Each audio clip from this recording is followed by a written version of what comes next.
तारीख थी 8 मार्च 2014, 12:41 पर कुआलालंपुर एयरपोर्ट से MH370 प्लेन ने उड़ान भरी। इसमें सवार थे 239 लोग, 227 पैसेंजर और 12 क्रू मेंबर। 27 साल के फारिक अहमद इस फ्लाइट के पायलट थे और ये उनकी आखिरी ट्रेनिंग फ्लाइट थी।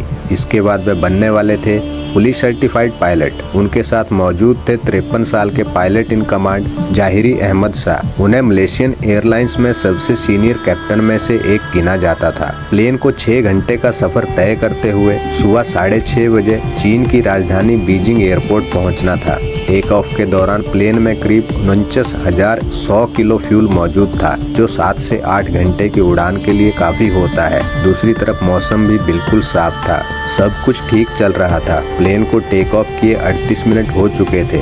इसके बाद कैप्टन ने ATC के साथ आखिरी बार बात की। उनके आखिरी शब्द थे गुड नाइट मलेशियन 370। इसके बाद उन्हें वियतनामी एयर स्पेस कंट्रोलर से संपर्क करना था, लेकिन आखिरी चेक इन के 2 से 3 मिनट बाद ही प्लेन मलेशिया और वियतनाम दोनों के रेडार स्ट्रीम से बाहर हो गया। फिर वह हुआ जो किसी ने सोचा भी ना था। प्लेन ने एक शार्प लेफ्ट टर्न लिया, कोई मेडे भी कॉल नहीं हुई। इसके बाद प्लेन से कोई संपर्क तक नहीं कर पाया। माना जाता है कि विमान हिंद महासागर में कहीं दुर्घटनाग्रस्त हो गया। इसके बाद शुरू हुई आपाधापी। उस समय मलेशिया के प्रधानमंत्री नजीब रज्जाक ने कहा कि विमान का अपने रास्ते से भटकना आम नहीं बल्कि जानबूझकर प्रतीत होता है। सैटेलाइट डेटा से पता चलता है कि विमान 2 प्रॉपर कॉरिडोर में से किसी एक के साथ कहीं भी संपर्क बना सकता था, लेकिन ऐसा नहीं हुआ।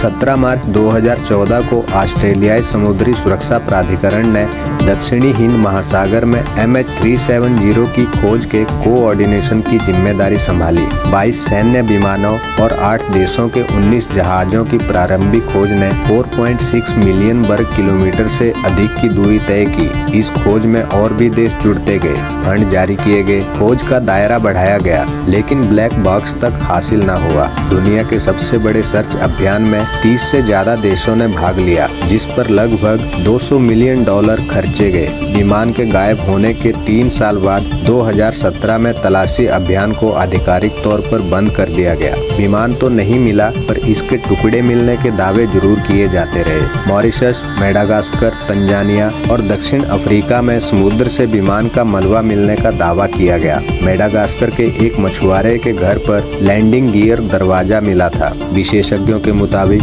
यह पहला सबूत है जो जाहिर करता है कि MH370 के पायलट विमान को नष्ट करना चाहते थे। जांच के प्रमुख मार्टिन डोनल का कहना है कि यह सब सोची समझी साजिश थी। इसके लिए पूरी प्लानिंग हुई। एक्सपर्ट मानते हैं कि फ्लाइट के पायलट कैप्टन जाहिरी ने जानबूझकर अपने साथ ऐसे पायलट को रखा जिसके पास 2 इंजन वाला बड़ा प्लेन उड़ाने का कोई अनुभव नहीं था। डोनल के मुताबिक उन्हें ऐसे सबूत मिले हैं जिससे साफ होता है कि जाहिरी ने फ्लाइट सॉफ्टवेयर में छेड़छाड़ कर उसे मार्ग से भटकाया था। वहीं कनाडा के एयर क्रैश इन्वेस्टिगेटर का मानना है कि फ्लाइट को क्रैश करने से पहले जाहिरी उससे निकल गए होंगे। उनका कहना है कि जाहिरी प्लेन को क्रैश करने से पहले ऐसी जगह लेकर गए थे जहां हवा का दबाव कम था। वहां जाकर उन्होंने खुद ऑक्सीजन मास्क लगाया होगा और बाकी यात्री बेहोश हो गए होंगे। एयरोस्पेस एक्सपर्ट रिचर्ड गॉडफ्रे ने दुनिया भर में रेडियो फ्रीक्वेंसी में हुई गड़बड़ी को ट्रैक करके विमान के अंतिम रास्ते का पता लगाने का दावा किया।